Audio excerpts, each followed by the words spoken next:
Good evening, welcome to news tonight. నేను మీ రాణి ప్రత్యూష. ఇక update చూస్తే జీడిగించ కథ తెలుసు కదా. సిగ్గు లేదా అంటే నల్లగున్న నాకేం సిగ్గు అన్నదట. బండి సంజయ్ వ్యవహారం కూడా సేమ్ టు సేమ్. చేసిందే నీచ్ కమీనే పని, మళ్ళీ దానికి సమర్థింపులు, పైగా తప్పుడు కూతలు. పోక్సో కేసులో పోలీసులకు దొరకకుండా కొడుకును దాచిపెట్టి తప్పించాలని చూసి అసలు కేసే లేకుండా చేయాలని కుట్ర చేసి ఇప్పుడు పునీతుడిలా మాట్లాడుతున్నాడు బండి సంజయ్. కొంచెమైనా సిగ్గు శరం ఉంటే రాజీనామా చేసి ఎంక్వైరీకి సహకరించు, అంతేకాని అడ్డమైన కూతలు కుయ్యకు.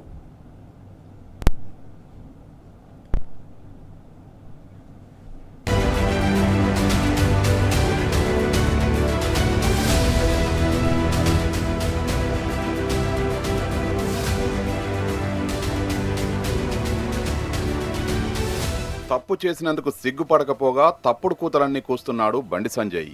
ఉల్టా చోర్ కోత్వాలకు డాంటే అన్నట్టుగా బరితెగించాడు బండి. చేసిందే సిగ్గుమారిన పని, మళ్లీ దానికి సెంటిమెంట్ డైలాగులతో కవరింగులు ఇస్తున్నాడు. కన్న కొడుకును చట్టానికి అప్పగించానంటూ ఎవడిని బుకాయిస్తున్నావు బండి సంజయ్? నీ కొడుకు మీద నమోదైంది పోక్సో కేసు అనుకున్నావా, లేక పిక్ పాకెటింగ్ కేసు అనుకున్నావా?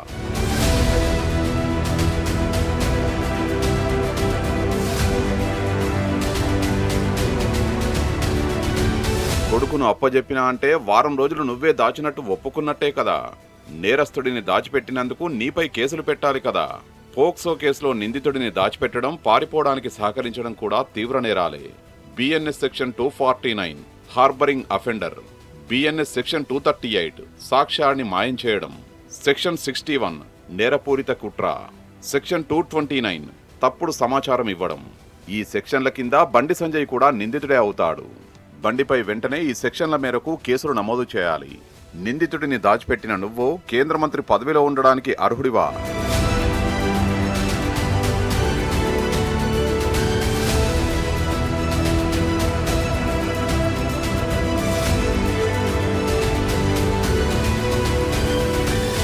నువ్వంత నీతిమంతుడివే అయితే కేసు నమోదైన రోజే ఎందుకు నీ కొడుకును తెచ్చి పోలీసులకు అప్పగించలేదు? మే 8 నాడు కేసు నమోదైతే మే 16 వరకు నీ కొడుకును దాచిపెట్టింది నువ్వు కాదా? 10 రోజుల పాటు కేసును తప్పుదారి పట్టించేందుకు యత్నించి భంగపడింది నువ్వు కాదా? అయినా నువ్వేమో అప్పగించానని చెప్తున్నావు, పోలీసులేమో మేమే అరెస్టు చేశామంటున్నారు. ఇందులో ఏది నిజం? పోలీసులు చెప్పింది అబద్ధమైతే కేంద్ర హోంశాఖ సహాయ మంత్రిగా వారిపై చర్యలు ఎందుకు తీసుకోలేదు? అంటే నువ్వు అప్పగించానని చెప్తున్నది పచ్చి అబద్ధమని తేలినట్టే కదా.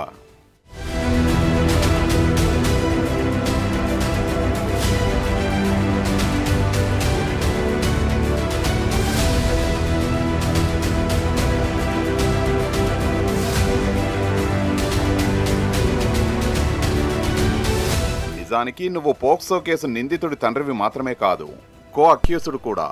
అసలు ఈ కేసులో నీ కొడుకుతో పాటు నువ్వు సమానమైన నిందితుడివే కదా. నువ్వా బాధ్యత గురించి మాట్లాడేది?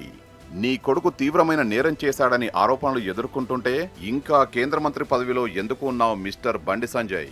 కన్న కొడుకును పోలీసులకు అప్పగించానని బుకాయిస్తున్న నువ్వు అంత సోయి ఉన్నోడివే అయితే ప్రధానమంత్రి సభలో ఎందుకు నాటకాలాడినవు?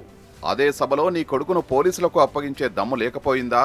కేంద్ర మంత్రి హోదా అడ్డగోలు సంపాదనతో బాధితురాలిపైనే తప్పుడు ప్రచారం చేసింది ఎవరు?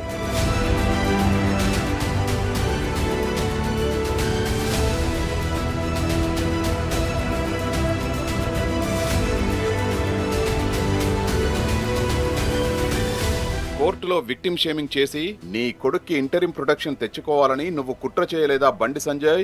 నీ కొడుక్కి మధ్యంతర రక్షణ ఇవ్వమని కోర్టు తేల్చి చెప్పిన తర్వాతనే కదా నీ కుతంత్రాలకు చెక్ పడింది. కోర్టు తిరస్కరించిన తర్వాత 24 గంటల పాటు పోక్సో కేసులో నిందితుడైన నీ కొడుకును ఎక్కడ దాచిపెట్టావు? 24 గంటల పాటు నువ్వు బాధ్యతాయుతమైన మంత్రివన్న సోయిలేదా? రేవంత్ రెడ్డి నువ్వు కలిసి కుమ్మక్కు డ్రామాలాడితే జనాలు గుర్తుపట్టరని అనుకున్నావా? నీ కొడుకును అప్పగించాలని రేవంత్ రెడ్డి చేతులు ఎత్తేశాకనే కదా నువ్వు లొంగుబాటు డ్రామా నడిపింది. జనం ముందు అడ్డంగా దొరికిపోయినా ఇంకా బుకాయించేందుకు సిగ్గనిపించడం లేదా బండి సంజయ్? నీలాంటోడు ఇంకా పదవిలో ఉంటే విచారణ పారదర్శకంగా ఎలా జరుగుతుంది? బండి సంజయ్కి నిజంగా చిత్తశుద్ధి ఉంటే స్వచ్ఛందంగా పదవి నుంచి తప్పుకొని విచారణకు సహకరించాలి. అంతేగాని చేసిందంతా చేసి ఇంకా సిగ్గు లేకుండా బీఆర్ఎస్ మీద పడి ఏడవడం సరికాదు. అర్థమైందా బండి సంజయ్?